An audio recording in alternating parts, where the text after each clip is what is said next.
Dr. Vanashri Mahesh Nair is the Chief Instructor for IC number 71, From the Frying Pan into the Fire, a YOSI presentation. A very good afternoon, everyone. I am Dr. Vanashri Nair, and I welcome you to this instruction course number 71, that is From the Frying Pan into the Fire, a YOSI presentation. First of all, I would like to thank the Kerala Society of Ophthalmic Surgeons and our scientific committee chairman, Dr. Rajiv Sukumaran sir, for giving us this opportunity. As young ophthalmologists, we face numerous challenges, right from residency to the time we set up our own practice. Today, we have chosen certain topics which are of utmost relevance and practical importance for our young minds. I'm sure every one of us will have something to take back today from today's session. For the first talk, I would like to invite Dr. Dilesh P. Chandrasekharan. He'll be talking about acing residency exams. Over to you, Dr. Dilesh. Greetings everyone, I'm Dr. Dilesh P. Chandrasekharan. We'll be talking about acing residency exams today. So first of all, during your residency, you have around 2 to 3 years in which you have to acquire enough knowledge. And then second thing is to acquire enough skills. And thirdly, you should be able to express your knowledge and skills at the right moment on the day of exams. So in your residency, you can categorize the things you have to learn into mainly three. First is your conceptual material. Conceptual material requires a clear understanding of ideas. Second is your facts, which have to be memorized. And third is your clinical and surgical skills, which have to be practiced again and again, and application has to be done. So for conceptual material, there are several scientifically proven methods, the most important of which is the Feynman method, in which you pick up an idea and study it very clearly and try to explain it to another person as if he or she is a child, and explain it very clearly in a very simple language. So this will help you identify the lacuna in your own understanding, which can be reinforced later by rereading. Second is your elaborative interrogation, wherein you pick up an idea and you ask why or how the idea came about, and this will help you identify your weaknesses more clearly. Third is self-explanation, wherein you try to explain the idea to yourself. So these are the methods that you can use for conceptual material. And coming to facts, facts are best remembered when they are connected to very clear emotion. So mnemonics are the most common methods that is used in India. So it is better to create your own mnemonics, and the dirtier or more creative the mnemonics are, the better it is for retention. Second is memory palace, wherein you imagine a three-dimensional space, wherein you imagine each object that you want to remember as an object within a three-dimensional space. This is also a very high yield method. The highlighting or underlining in your textbook is a very low yield method. It will help you in revision, but it is considered a low yield method scientifically. So coming to application, so this is mainly concerned with development of clinical skills. The only thing you can do is to practice, practice, and practice. You have to observe your seniors, your teachers, and try to imitate them again and again. As much as you do, your skills will improve. There are certain other methods for studying, like your practice testing, wherein you have to repeatedly test yourself to improve skills. Space practice means the idea is that if you have 5 hours to study for a particular exam, it is better to space this 5 hours over 5 days into 1 hour sessions rather than cramming it all on the last day. Then interleaved practice means you study different ideas one after the other. How to apply it would be like you study a particular topic in retina, then you go back to another topic in cornea, then oculoplasty, and so on. So it will appear difficult initially, but this will help you connect these ideas in a much organic fashion later, or so that it will be cemented in your brain. Third is summarizing whatever you learned throughout the day towards the end of the day. And the fourth is rereading. Rereading is a very low yield method, whereas the other methods are considered high yield. So how to study? You should always have a base textbook, maybe your Kansky or some other book like that, and you have to stick to it throughout your undergraduation, throughout your residency. So you also have to read from other material like reference books, review articles, PowerPoints, classes, and you make sure that you add these information into your base book so that it can be easier for revision later. So you have to always start early from the day one of PG and make sure that you read the theory that is related to the cases and the subspecialty that you're posted in. And you have to treat every patient you see as an exam case. It is not your responsibility to speed up your consultant's OPD, but to learn maximum from each patient that you see. So always go to your classes prepared. This will help you process information better and ask the right doubts. You have to always take your AEOS membership and local society memberships as early in your residency as possible, so that you can attend PG teaching programs, mock exams, surgical skill transfer courses, and as they come. To always be proactive in your research, not just your thesis. You have to volunteer to write case reports and papers for your mentors, and always try to send papers and posters to as many conferences as you possibly can. And coming to the last 3 months, however you try to read and then during your residency, it is in the last 3 months that the maximum reading happens. So before you enter this phase, you have to identify all your weak areas and a lot more time to them. So to at least solve previous 10 years of theory papers. During the theory exam as such, you have to make sure that you attempt all the questions. It is always said that to do the easier things first, easy ones and the long questions have to be attempted first. And to manage time accordingly. It is not necessary to fill more pages. You should not repeat information. If you have written a paragraph about the thing, you don't need to express the same ideas in the flowchart again. So if you have a flowchart in mind, you use just the flowchart. That will give you enough marks. And I know that nobody sits and reads your long paragraphs. And use points in flowcharts and diagrams whenever possible. The day before the exam, make sure that you have a good night's sleep and have a very normal diet that you usually have. And coming to the practical exams as such, there are several resources for to study for practical exams, like your Aravind Facts is a very wonderful book, and your Ophthalmology Clinics by Dr. Namrata Sharma is equally good. And you can have the online resources like mrcoff.com and the Basic Sciences by Khurana, Dr. Khurana. Especially the refraction book is wonderful. And make sure that you use online resources, conferences, and surgical videos to look at subspecialties that may not be very active at your center. You have to familiarize yourself with procedures that are not done at your college. It is never an excuse to say this is not done at our college at your exam viva. So practice testing, present as many cases as you can to your teachers. If you cannot find a teacher, you can always present amongst your peers. You can pick up a case from the atlas and try and describe the findings to your friend. That will help you in the exam. Day before practicals, you should just read the clinical case protocols for each system. Don't waste time trying to find out what cases are in the ward, because then you'll end up reading it all night, reading about the case all night, and the next day you find out that they have picked up some fresh cases from the OPD, and you are entirely wasted your time and you're not rested enough. So make sure you get a good night's sleep and the usual diet, and better not to get high on coffee. That can precipitate anxiety. And make sure that you look presentable and you're absolutely familiar with the pattern of the day. So in your long case, you have to be prepared to make either a long presentation or a short summary of your case, or even to give a one-line diagnosis. The examiner may ask you, depending on his mood, to do either of these. Make sure that you make color-coded drawings in the correct format, like in the Amsler chart, in retina cases, etc.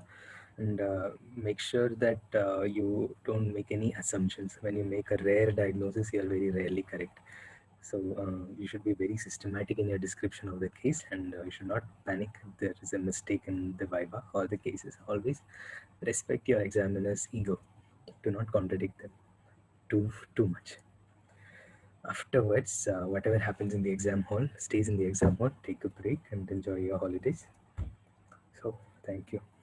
Thank you, Dr. Dilesh, for your presentation. And the second talk is by me. It is on international fellowship exams. I'm Dr. Vanashri Nair, and I'm a consultant at Giridhara Institute, Cochin. And my topic today is international fellowship exams and overview. So what are these exams, and why are we looking at them, and how do we go about them? Let's have a look. So first, I would like to enumerate some of these international exams that I had an opportunity to appear for. The most important, I feel, is the ICO exams, then the RCS exams, FRCS and MRCS, Glasgow and Edinburgh. So Indian education system is quite diverse. We cannot compare the training from one part of the country with the other in terms of exposure or teaching. These exams have a uniform international standard. They give an opportunity to gauge our skill set, to introspect, and to improvise our knowledge. For some, they have a joy in giving multiple exams, while for some, it may add weightage to their CV. Certain brownie points. In some parts of the world, like the Middle East, you have better remuneration if you have completed your FRCS exams. While in the United Kingdom, if you want to practice, then you can apply for GMC license if you have finished your FRCS or the MRCS exams. While if you're given the ICO exams, then slight better chance to get international fellowship opportunities. Now, what are these exams testing? Basically, they are trying to see how safe you are as a doctor. And secondly, are you a competent ophthalmologist? How do they do that? Via an approach of various real-life clinical scenarios. FRCS especially has a methodological approach. They are basically trying to see whether can you think on the lines of life-threatening, vision-threatening, and then cosmetic. So given a case scenario, whether are you able to identify whether the patient has any life-threatening condition, then you treat the vision problem, and then you treat the cosmesis. Now the FRCS Glasgow exams is basically a 3-part exam. Part 1 is basic sciences and optics MCQs. Part 2A is clinical science MCQs. Part 2B is clinical science theory. And part 3 is a practical exam. Now a word of caution here. Part 2B you can appear only if you have completed 4.5 years of ophthalmology practice, out of which 3 years can be your residency program. Also, here the theory exam is not like in a paragraph format. Basically, they give you clinical scenarios and you have to write how will you go about solving that problem in the form of a flowchart. Part 3, which is a practical exam, is a 2-day exam. On day 1, you have a viva, which is 3 tables. On each table, you have 2 examiners and you have 20 minutes each. Here again, either they will ask you specific questions or they will give you case scenarios and they will try to see your line of thinking.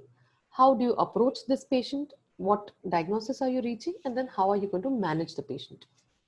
On day 2, which is a clinical examinations, you have 4 stations. At each station, you have 2 examiners and you have 12 minutes. Here, you'll be asked to examine 2 to 3 patients. Here, what they are trying to do is if you have a look at the time, you have only 12 minutes.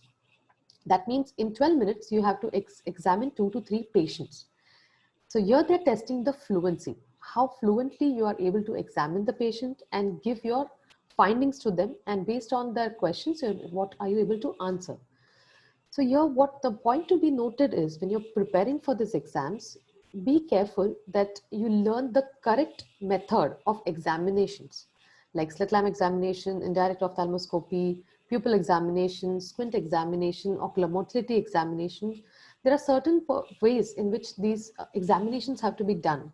And it's very good to find out how to go about these examinations, either from your seniors, or there are various YouTube videos available, which you can look through and practice, and make your methods perfect. And what I have realized is while trying to practice the correct way, it has improvised my practice as well. The fee structure is in Great British Pound. These are the current values which are updated on the websites. Right now, the dates for part 1 and part 2A, 2B are available. Part 3, the dates are not available due to the current pandemic situation. Coming to the Royal College of Edinburgh, the Edinburgh exams have recently been scraped. In 2018, actually, Edinburgh, the Royal College of Edinburgh, they collaborated with ICO. So if you want to go for the Edinburgh exams, then you have to first clear the ICO exams, and then you can directly apply for either the MRCS Edinburgh. Or if you want to go for the FRCS, then you have to finish the ICO exams, give the viva face-to-face, and then you can go for the FRCS degree. Coming to the International Council of Ophthalmology. Now, these are basically MCQ exams. Now, the advantage with ICO is you can start giving these exams right during your residency. You don't have to wait for 4.5 years to start giving the ICO exams. Part A is visual sciences, part 2B optics, refractions, instruments. Part A and B can be given together. Then you have part 3 clinical sciences, and after that you can give the advanced ICO exams. Now, these are the subjects which have to be covered, during visual sciences and the clinical sciences exam and the advanced exam. So advanced exams and clinical sciences are basically similar subjects, but only the questions will be in more depth in the advanced exams. IC also has subspecialty exams. So if you have special interest in either any of the subjects, or if you're doing fellowships, then you can go for the subspecialty exams as well. The fees are in Swiss francs, and every year there is a slight increment in the exam. So better give them earlier rather than waiting for too long. Now, what is the advantage of giving FICO? I feel that one should approach giving the ICO exams first, and then if there is interest, then go for the RCS exams. Because when you give ICO exams, first two steps of FRCS are exempt. You can directly go for MRCS Edinburgh, and you have opportunities for the international fellowships also. So some of the international fellowships then you can apply for via the ICO. I have enumerated on this slide. Basically, they give you a grant of 6,000 US dollars for your expenses to go observe and come back. There are various other fellowships also, which are like 1-year fellowships, which you can go through on their website. Now, a word of caution. These exams are slightly expensive. They are not licensing exams, and there's a long-term commitment, and you have to take time out from your practice. These are the websites which you can go through for getting more details about these exams. Certain tips that I would like to share are: stay motivated. If you plan to give these exams, you have to finish from step 1 to step 3, which will take time. So you have to stay motivated, form study groups to motivate and improvise. And also, if you're giving ICO, then you can apply for the exams via coordinators. So then you can avail group discounts. These are some of the books which I feel are important for giving these exams: AO series, the MCQ Massachusetts Eye and Ear Infirmary Manual, John Hopkins, and Elkington. Lastly, I feel the key to success in our journey is to keep updating our knowledge. And these examinations at the level of PG and fellowships give wonderful opportunity to update our knowledge and to improvise our skills. Thank you. Publications. Everybody is either scared of that word, or it's like a distant dream. Why is it important, and how should we go about it? Let's have a look at it. I would like to invite Dr. John Davis Akara to throw some light over this topic. Over to you, Dr. John. Thank you so much for the kind introduction. I would like to thank the Kerala Society of Ophthalmic Surgeons for this wonderful opportunity. Special thanks to the Young Ophthalmology Society of India and Dr. Vanashree Nair for putting together this informative instruction course. I'm going to be presenting about getting published, which is very important for a young ophthalmologist. I'm Dr. John Davis Akara, a glaucoma and cataract surgeon at Srihar, Chennai and Western Eye Hospital, Cochin. So why publish? It's very important to get your work to colleagues all over the world. And peer-reviewed scientific validity of literature is important. Conceiving a topic, executing the investigation, and synthesizing the results is an excellent complement to routine clinical practice. And this will help advance your career goals. And when applying for fellowships and jobs, it is important to have good publications in the field you're interested in. And of course, it pads up your curriculum vitae. It's very important to publish for several reasons, but most important is to contribute to peer-reviewed scientific literature. What to publish? You start simple. Start with ophthalmic images or photo essay or case reports or letters to editor. These are very simple and easy to start writing. So when before starting writing a very big study as a original article, maybe you can start with these, and once you understand how the publication works, you can work on your thesis publication. And if you find any observation or series of observations that if disseminated would add to the knowledge base of the scientific community, it is important that you publish that. Okay. When to publish? Understand that this process takes time, several months often, and you have a back and forth with the reviewers. So you have to deal with rejections. So start as soon as possible. You will have to start during your PG days, or you can start even earlier, and get used to the workflow of the publication process, so that later when you write an original article or a bigger study, you understand and use the time to work on your content rather than get bogged up with the process itself. Okay, who should publish? You should publish. Okay, so if you're a postgraduate student or a fellow or a junior consultant or any young ophthalmologist, it is important for you to publish. So writing peer-reviewed articles and understanding the publication process is important for you, and it leads to a good career in ophthalmology. Okay, and where not to publish is equally important. So there are journals called predatory journals. These are often not really peer reviewed. They are often just made with the purpose of collecting publication fees from prospective authors, and they do not contribute to scientific literature because they publish anything and everything without checking the content. So check whether your journal, your intended journal is in the list of predatory publishers or predatory journals. One of those lists is the Bales list. So look at that list before you decide. And the impact factor, it is linked to the citation rate for articles published in the journal. So if a particular journal has a good impact factor, it is likely to be a good journal. Make sure that the journal's stated scope and policies match your needs. Okay. For example, this particular letter is to Nobel Prize winner Dr. PJ Radcliffe from the famous journal Nature, and they have rejected his article, which was what won the Nobel Prize. And they have rejected, but also mentioned, we have concluded that your paper would be better placed in a more specialized journal, particularly given the competition for space. So even a Nobel Prize winning journal article was rejected because it was not published, which was not sent to the uh, correct scope of the journal. Okay. So list the major journals related to your specialty. Make sure that the scope and policies match your needs, and check the journal requirements and distribution, and list all the characteristics and competitive factors of the journals, such as content and coverage, the readership, which is important because you have to write your article considering who will be the actual readers, and the publication lag time and frequency of publication is important if you are on a timeline to publish. Where to publish, you can look at the impact factor of the journals, and it is linked to the citation rate. So it's higher for journals whose articles are more interesting and being cited by other articles.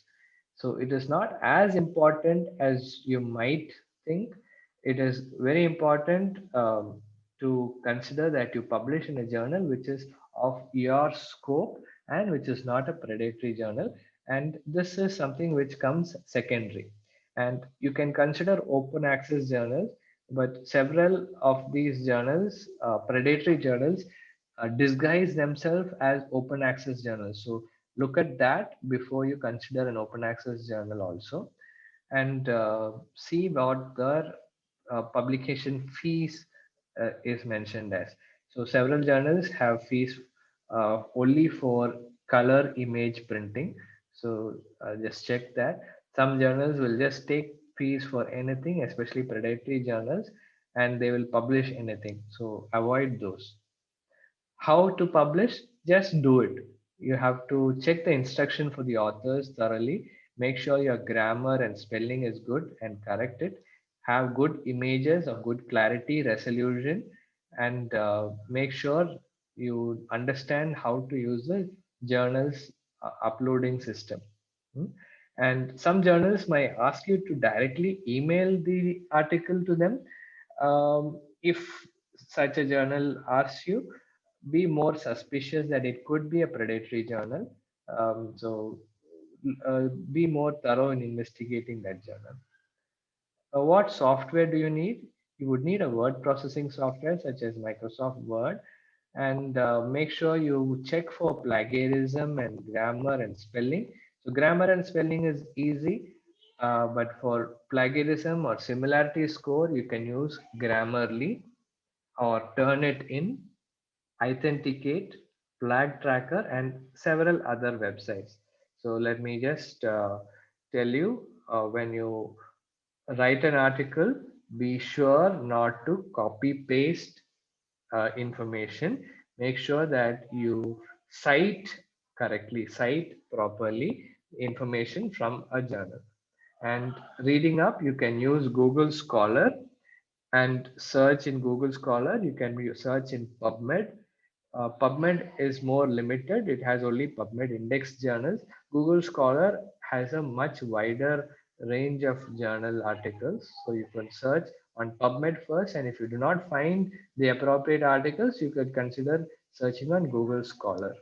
Okay, and you for gathering full articles, one option is Sci-Hub, which is not really a legal site, but there's a site called scihub.se, or sometimes you can go to .tw. And this was made by Alexandria Elbakian from Kazakhstan to make journal articles freely available. Okay. ResearchGate is a website where many researchers have profiles, and they will share their articles, full articles, if you ask them. You can search online and find them. You can also directly email authors, and if you search for the author information, they will give you the corresponding author's email address. Email them, and they often email the full article to you within a few days. Ask your librarian or ask your alumni working in large universities, because they might have a subscription to these journals. For references, I use Zotero, Zotero, which is a reference manager. And you could use EndNote, or you can use several other things such as RefMan. And you could also, if you want to just make one or two citations, a few citations, an online citation maker such as using the Google Scholars method or CiteFast or citationmachine.net. Let me just show you how Google Scholars method works. So you go to Google Scholars, search for the article, and click this button, the one which has quotation marks.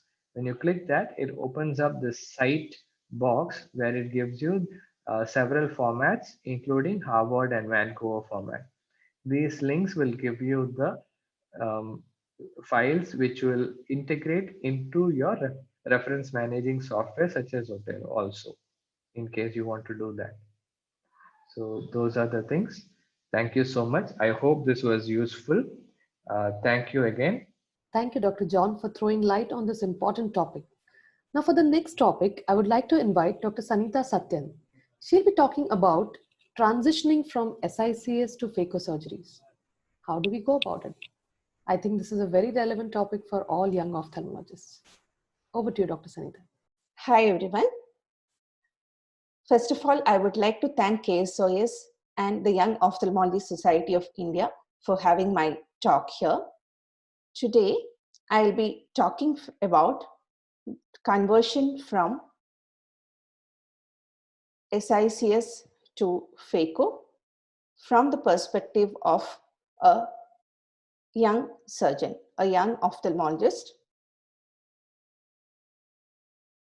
So every surgeon, every fellow, and every trainee would like to do phaco emulsification after you have attained somewhat good competency in SICS. But the path is sometimes a little difficult. Apart from the logistics, phaco comes with a lot of paraphernalia attached. So although the nucleus management is the only different step that you are doing in phaco, but it has its own difficulties when approaching. For example, there is something called phacodynamics and fluidics. While doing SICS, we were always trying to do SICS, and the only factors were the surgeon and the patient, and of course, a bunch of instruments. But when you come to phacoemulsification surgery, you do have a new interface. You have a machine which is not very forgiving, but at the same time, you should try to make the machine your friend. For this, you have to have a good understanding of the machine and phacodynamics. How do you understand this? I think this should be the first part. So read, read, and read. This is one of the important things before doing phacoemulsification surgery, because you have to have a good grasp of the concepts like flow rate, what is aspiration, what is power, and what is vacuum. Only if you read can you have a good knowledge or a good appropriate skill when you face the patient on the table.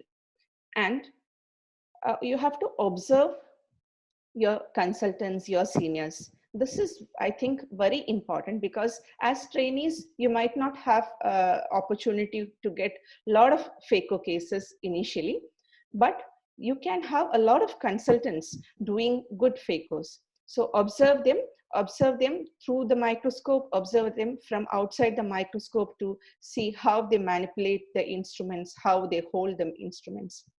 This is very important, because this will help you to learn their essential skills and also how they handle their complications.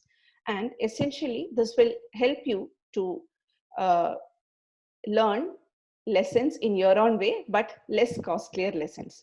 Also, having some time alone with the phaco machine is also important, because just practicing with your foot pedal on positions 1, 2, and 3 will make you better competent with a phacoemulsification surgery. And then you go on to the board and then try to understand each of these parameters in your own way. And then while you do the surgery, you can fine tune them or understand them better. So I would like to show you a few steps. You can observe many number of phacos in the YouTube or even directly. But I would like to, this course is not intended to teach you phacoemulsification surgery. Rather, it talks more about the mental blocks and how to overcome them. So the first step we know is putting a side port. We are well versed in it while doing a SICS surgery itself. And capsulorhexis, I would say, is the most important skill you have to master before going on to phacoemulsification surgery. You should be able to make a good round capsulorhexis, which is continuous, because in phacoemulsification surgery, you cannot go on with a capsulotomy. So practice in your SICS to do a good capsulorhexis. And main port incision is also very important.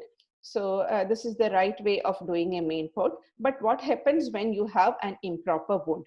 If you have an improper wound, which is not self-sealing, you can see that, as you see on the right side, the section is very leaky. All other steps after this are going to be difficult because your anterior chamber is not stable. So it has some kind of a domino effect. You can see all the viscoelastic going in, comes back together with the iris. So wound is a very important part which you have to master.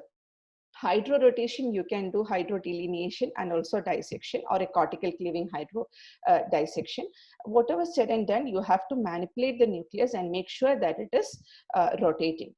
So sculpting is probably the first step when you are holding a phaco probe. Here you can see that I'm doing some pre-phaco to remove some loose cortex.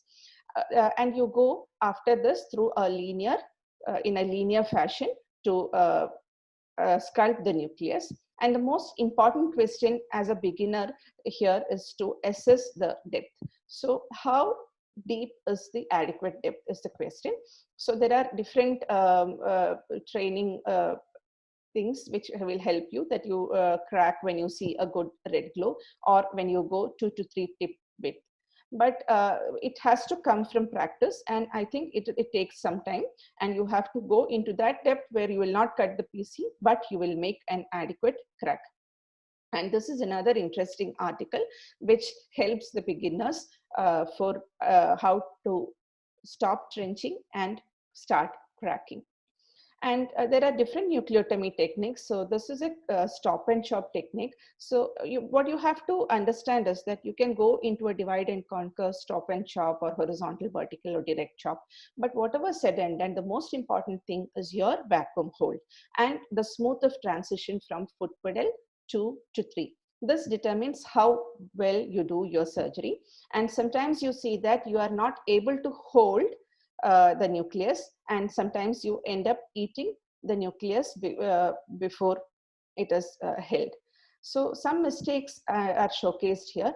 This surgeon is attempting to crack at inadequate depth. So what happens is that the lateral separation forces are not adequate, and then it is again difficult to crack the nucleus. Sometimes if the forces are not adequate, again you can, and here the section, the sculpt is also not adequate length or depth, and the surgeon is trying to crack it. So what happens here is that you get separation, but again it is into two unequal parts.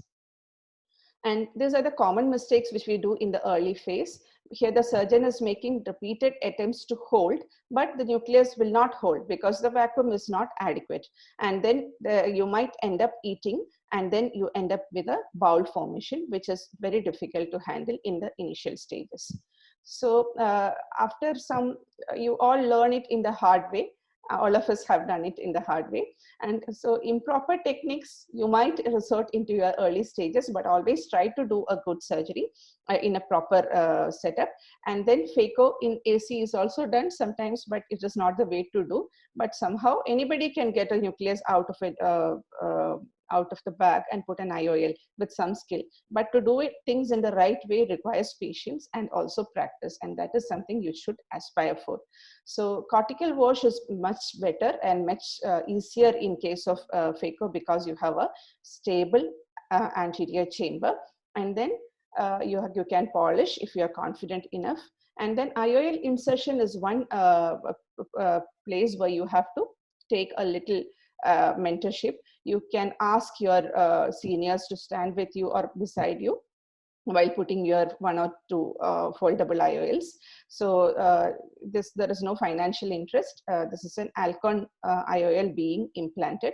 So take some time and go through the IOL literature very well before you attempt any foldable lenses, because you don't want any casualties to happen.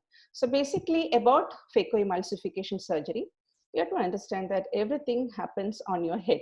What happens in your head translates onto your fingertips. And there are different mental blocks which you have to tackle on the way. And this is a long way ahead. And be a safe surgeon. You have to be adventurous, but not at the cost of safety. And having a mentor in the initial years is invaluable. Mentor can be anybody, your immediate senior, your consultant, or anybody you have a chance to interact with, and analyze your each and every surgery at any point of your career. Some formats like ICO Oscar are very useful for analyzing self-analysis of your surgical progress. And everybody has complications.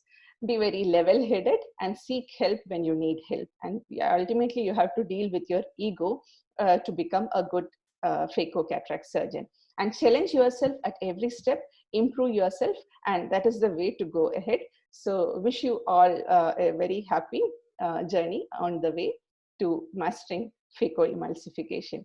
And that's all from me. Thank you. Thank you, Dr. Sanita, for a very lucid presentation.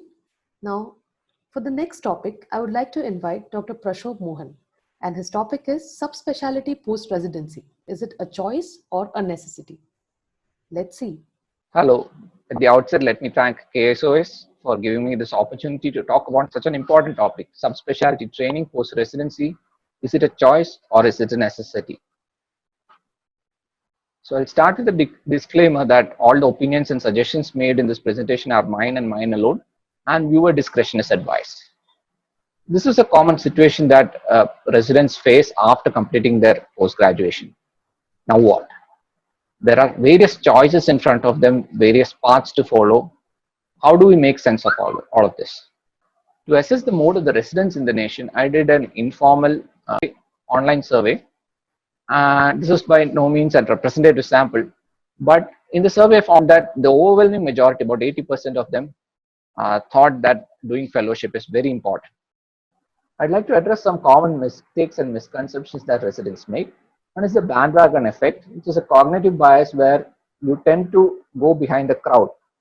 So the fellowships which are most popular, the institutes which are most popular, uh, get more number of applications. Now, you have to think before applying to the training program whether it is relevant to your own case. This other is the achievement bias. In our society, the achievers take all the limelight and nobody talks about the losers. A particular path may be followed by 100 people and only one of them may have succeeded, whereas 99 of them may not have. So, but you focus only on the winners.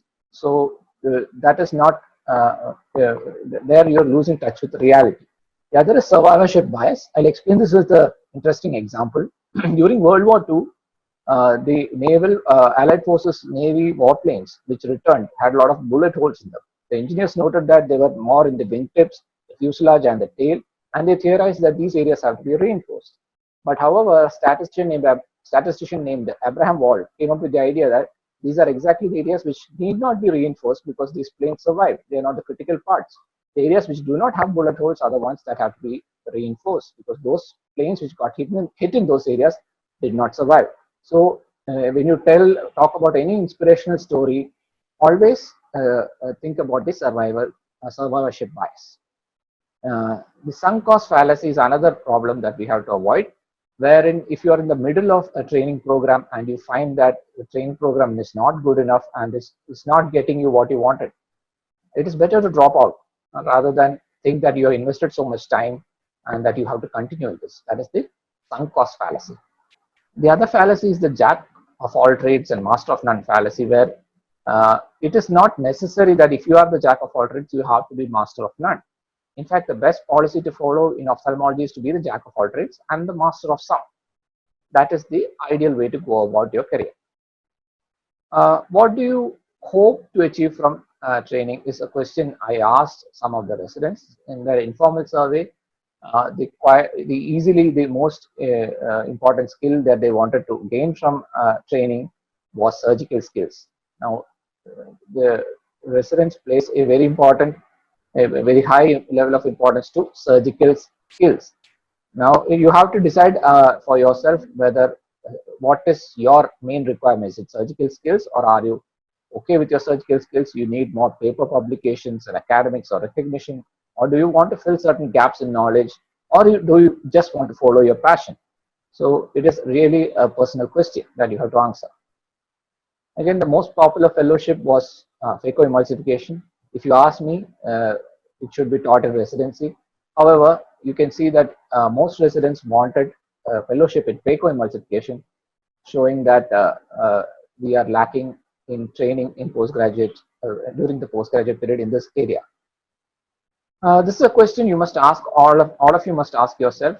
Where and how do you see yourself 2 years, 5 years, 10 years, or 20 years down the line? Do you see yourself as a consultant at a tertiary center?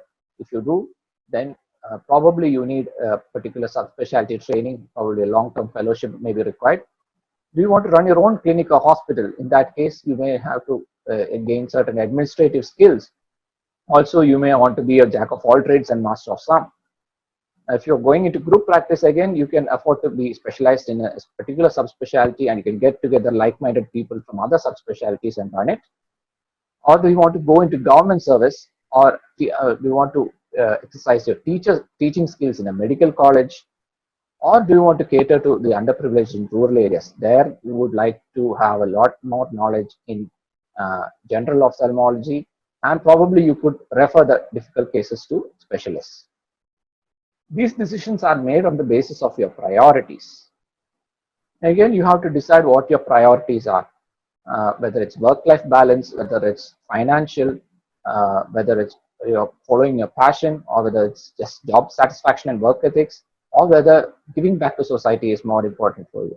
Now, your priorities change at different types. It's a fluid thing. It changes at different times of your career. But however, it is important to know that in most cases, it is difficult, if not impossible, to have all. So you have to decide what is more important to you and choose your fellowship accordingly. Uh, Again, time is money, so you have to invest your time sensibly. And long term, whether you want to do a long term fellowship and against a short term skill transfer program is something for you to decide what suits your requirement most. Also, you have to keep in mind that many fellowships have bonded obligations too, so you have to keep that in mind. Sometimes it's not really a choice. It may be just an illusion of choice. Sometimes you are not adequately trained, so you absolutely need some training program to gain some skills. uh, when I asked the postgraduates about their training during post graduation, uh, most of them were average to above average, but you can see that about 25% felt that their training is below average. And uh, you have to keep in mind your financial status, where most fellowships and training programs are either underpaid or not paid at all. And you have to see if you have enough reserves to sustain yourself and your family during the period of your training. Look at your social situation and your family commitments, and the location at which where you are intending to practice, whether all of this allows you the choice of joining a fellowship, and take a decision for yourself. All things said, there's a difference between the ideal world and the real world that we live in. Most of the institutes uh, consider the training very seriously and train the fellows well. However, there are certain places which consider fellows as cheap labor alone. Now, thankfully, in our survey, most of the fellows consider their training to be pretty good. There are some other considerations as well. Never take a fellowship or a training just to obtain the certificate, because these are not recognized by the government agencies. And always make sure there's the right balance between quality and quantity as far as surgical training is concerned. Read the fine print, make sure you know what you're getting into, know the difference between an observership, a fellowship, and a skill transfer course. It would be worthwhile to look into the breakup of how long you will be posted in different departments during a long-term fellowship. Be mindful of whether there is a stipend that is paid with the fellowship, or whether it is a paid fellowship where you have to pay out of your pocket for training. Again, you should ask around, speak to both friends, acquaintances, and it would be nice to speak to both past and current fellows, because the past situation may be different from the current situation in the particular institute. And always be wary of stories that are too good to be true, and always ask for the catch uh, if you think it is too good to be true. Again, you have to understand that there are approximately 2,000 PG seats, postgraduate seats in ophthalmology every year, and the number of fellowship seats are unknown. But what I could find out from the AIOS website is that approximately 350 fellowships are listed. Probably you can double that. The maximum number of fellowship seats would be around 700. So it is a painful fact that you have to understand that you will not, most of the people who pass out post graduation will not get fellowship seats. And you have to understand that a general ophthalmologist is in no way inferior to a subspecialist. In fact, we in our country is more in requirement of general ophthalmologists than specialists, subspecialists.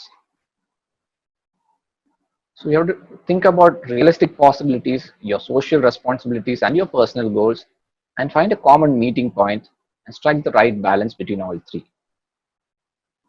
So the bottom line is that there is no one size fits all formula. You cannot create a common solution for all individuals, because each individual is unique, and hence the solutions have to be unique.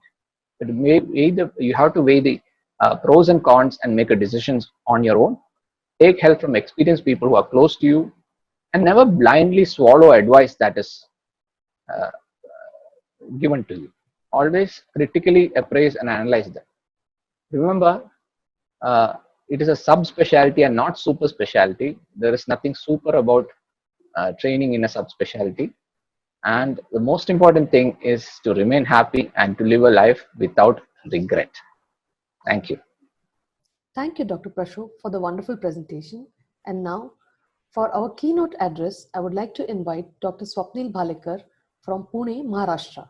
And his topic is Clearing the Path, Making It Big, Entrepreneurship for the Young Ophthalmologist.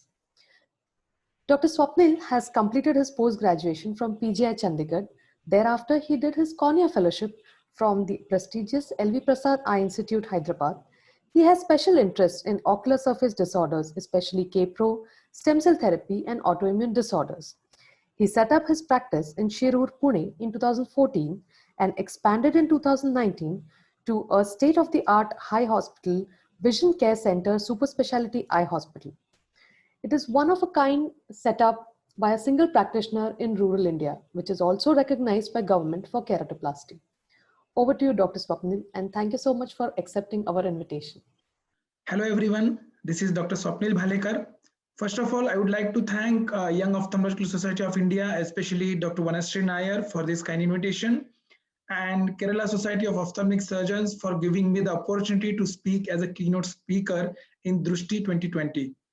It is indeed an honor to deliver a keynote address for the benefit of young ophthalmologist friends. I'm not a big entrepreneur, but I would give my sincere attempt to share whatever I have learned in last few years of my practice. I hope this would be useful for those who wish to start and grow their practice in future. So let's begin the story. So to define, the entrepreneur is an individual who creates a new business, bearing most of the risk and enjoying most of the rewards. Everyone after residency or fellowship is full of clinical knowledge and eager to enter the professional world.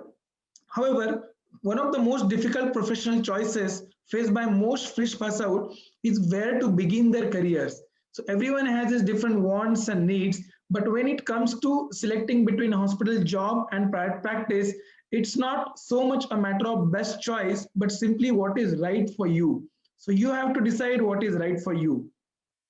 So how do I know if I would make a good entrepreneur? It depends on what kind of personality you are. Many people desire to be their own boss, but only some people are better suited to this lifestyle than others. So there are some personality traits which are suitable for the entrepreneur. The first is you should be comfortable with lot of responsibility, as you are solely responsible for the success or failure of your business. You should be able to enjoy the social interaction because especially at the beginning of starting a practice, an entrepreneur has to do a great deal of social service. If you're not particularly good with people, if you're introvert, you might struggle to get your practice going. So you should be able to enjoy social interaction. Some people are better at dealing with uncertainty, and uncertainty is part and parcel of any business. So you should be able to deal with uncertainty. Entrepreneurs will always encounter many problems that they would need to think creatively for the solution every time. So you should be a good problem solver. Determination to succeed is also very important. You should have the energy and determination which will get you through those initial hurdles of getting your practice started. Flexibility is again a very important trait you should have, because you can't control everything about your practice, and adaptation is vital to survival. So does that mean if you don't have those personality traits, you can't be a good entrepreneur? No. Even if you think you do not have one or more required qualities, but if you are determined enough, you can train your mind accordingly and you can become a good entrepreneur. So that I will call it as an opportunist. So you don't have to be born with it. You can develop an entrepreneurial bent of mind at any age, at any time, if you are determined enough to start a practice. Where to start a practice? There is always a pendulum which is shifting between metro cities and smaller cities. My personal take would be that smaller cities have more patients, less ophthalmologists, so you have more chance of growing your practice over there. And we will see subsequently what are the advantages of starting a practice in a smaller place. So instead of giving you a lecture on entrepreneurship, I would just narrate my story briefly about how I started and how I evolved in my practice in last 6 to 7 years. After my post-graduation at PGI Chandigarh and cornea fellowship at LVPI, I had the same dilemma in my mind, and almost everyone I met suggested me to start my practice in the city of Pune.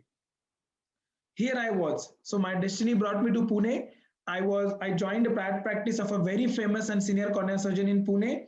Being from the same institute, we had a lot of thoughts in common, and we actually had a very good association for 6 months. I had a good cornea work in my specialty. I had a reasonable salary and good platform to make my name. But somewhere I had a feeling that I have to do something better to fulfill my vision, fulfill my potential.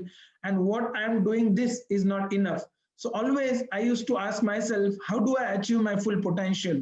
That's where I began to look for alternative options. And the first option I had was starting my own practice in Pune.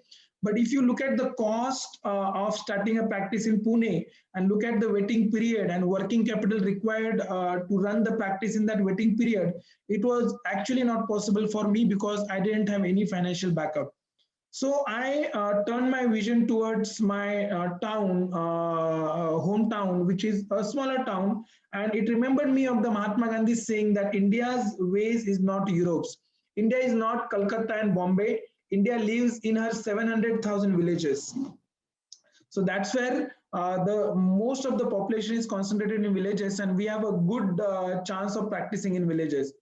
So I decided to shift to my hometown Shirur, which is a taluka place of population of approximately 50,000. I before zeroed down to Shirur. I looked at my hometown in every aspect: the expansion plans of the region, industrial zones, main source of income of the population, as well as market in the surrounding areas. So it is very important to look at the town in every aspect before you select the town for your practice. Practicing in periphery obviously has its own advantages. Better quality of life in the sense that I don't have to deal with daily traffic. I can breathe clean air, and almost every required basic facility exists in almost every decent small town in India these days. You get more patients because there are less ophthalmologists and more patients, and also being well trained, you can do a good work over there and patients will naturally come to you. Obviously, if you have more patients, your earning will be more. In a small town, you can easily get a better social recognition. Physicians who choose to practice in smaller places have the potential to become the town hero.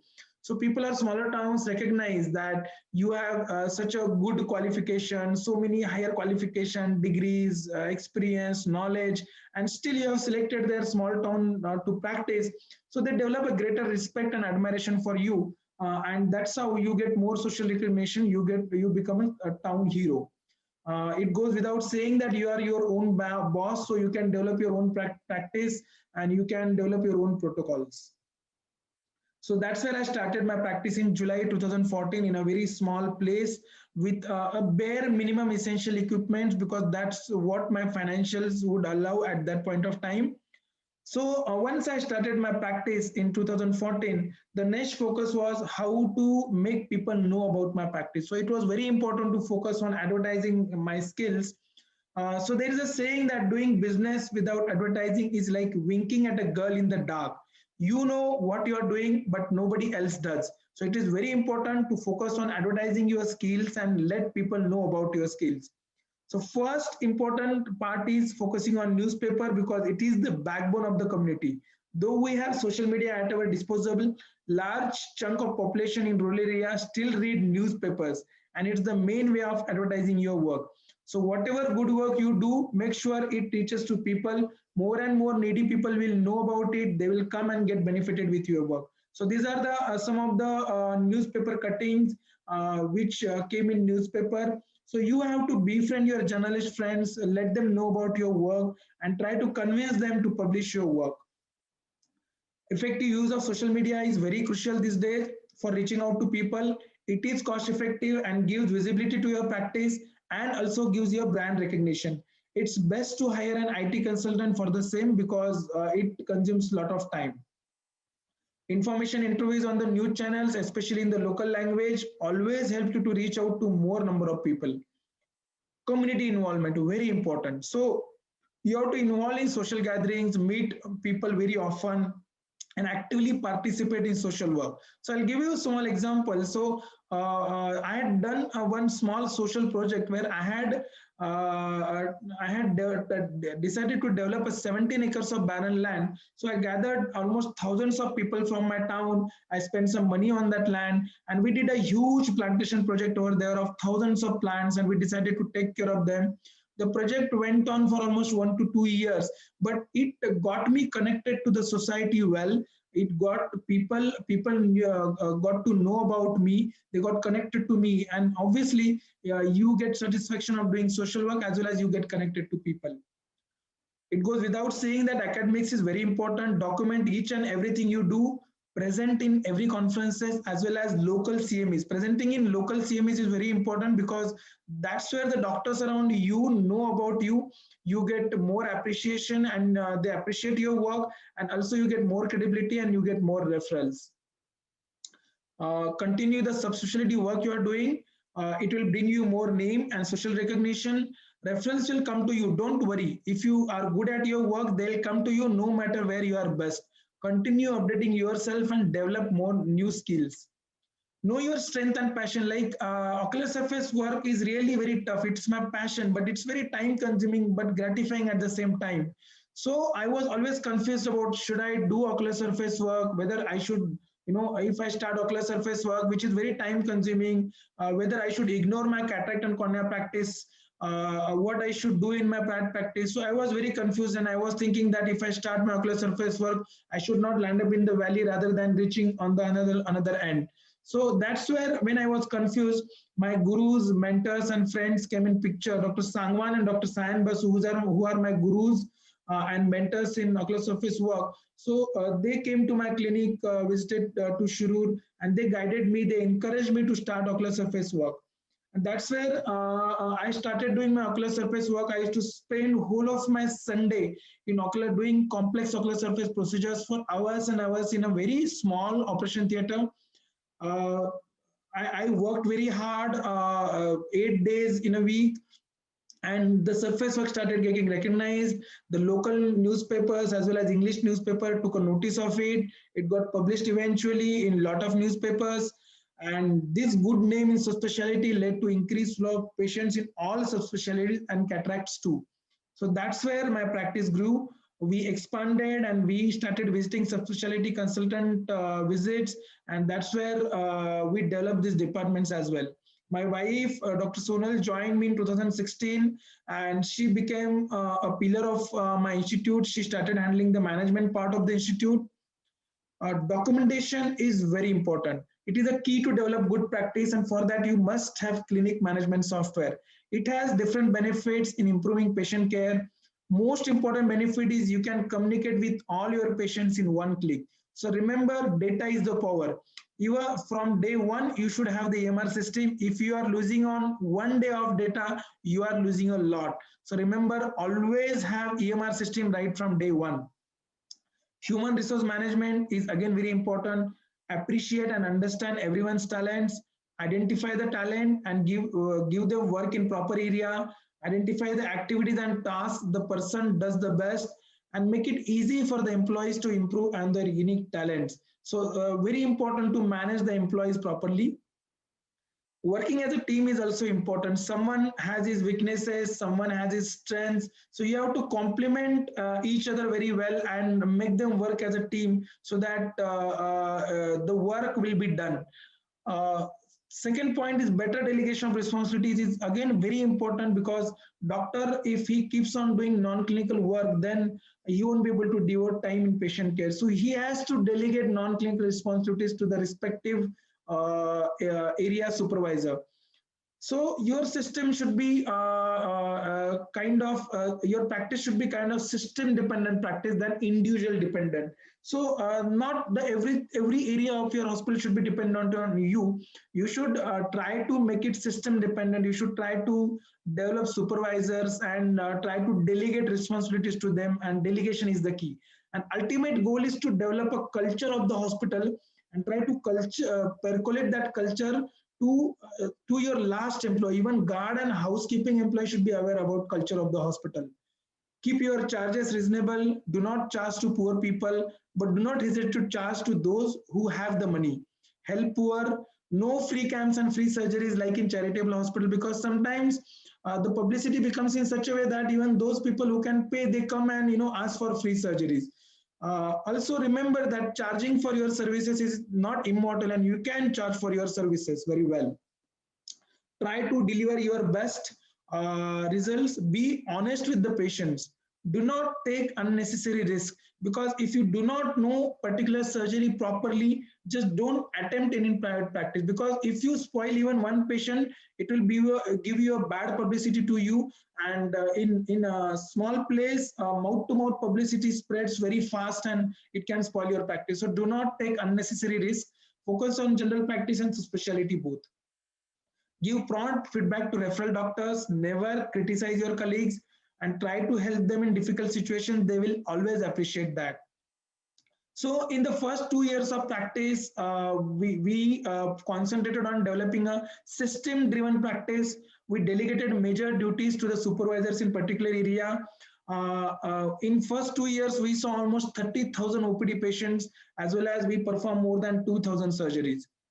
And in 2017, journey to make it big started. So we started a construction of a new 10,000 square feet eye hospital, and that got inaugurated in 2019. So it is a dedicated 10,000 square foot state-of-the-art eye care setup.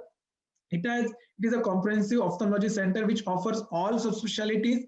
The most important is it is based on the same culture and it runs on the same system. So this is very important. These are few glimpses of the hospital just to show that in peripheral area also you can make a big hospital, and you can make it run, and you can also attract patients from the city. So this is a reception area. You can see so publicity displays at above the reception. These are my consultation rooms. So we have a well-equipped diagnostic room. We have an independent admin office and billing section, so that the responsibilities are delegated very well. We have nicely designed lobbies and waiting areas, OT waiting areas and launch. We have daycare, CSSD and OT lobbies. And these are my 2 modular OTs in my hospital. So in last 6 years, we have seen around 1 lakh OPD visits. We have performed more than 6,000 surgeries. We are a major referral center for cornea transplantation and ocular surface diseases, and we will be starting one more center in next 3 months near Pune. So to summarize, ingredients of entrepreneurship is most important is culture. So what should be the culture of the institute? You have to develop system first and then develop culture. Like Tata Institute has its own culture. The Apple Steve Jobs has set his own culture. So same, you have to develop your own culture, and it should percolate to last employee of your institute. Try to establish a quality model through the culture. Have good associations with optometrists, general practitioners, other specialty doctors. Try to build and retain a good team. Have good vision and make sure that you convey that vision to the last employee, like guard, housekeeping. Everyone should be aware about your vision. Make a win-win situation for the participants in your institute, and make a sustainability plan and have some holding power. Like in Corona crisis, almost every ophthalmology institute was in loss, and you should have build up that holding power eventually, so that you should be able to pass over that period. So in short, to clear the path and make it big, first of all, think big. Do not hesitate to move to small towns or periphery. Plan well, develop system and culture. Very important, developing system and culture to make the system run. And always take risk, then only you can make it big. Thank you so much. Thank you, Dr. Swapnil, for this wonderful presentation. And also, I would like to thank all my co-instructors for this IC. Thank you very much.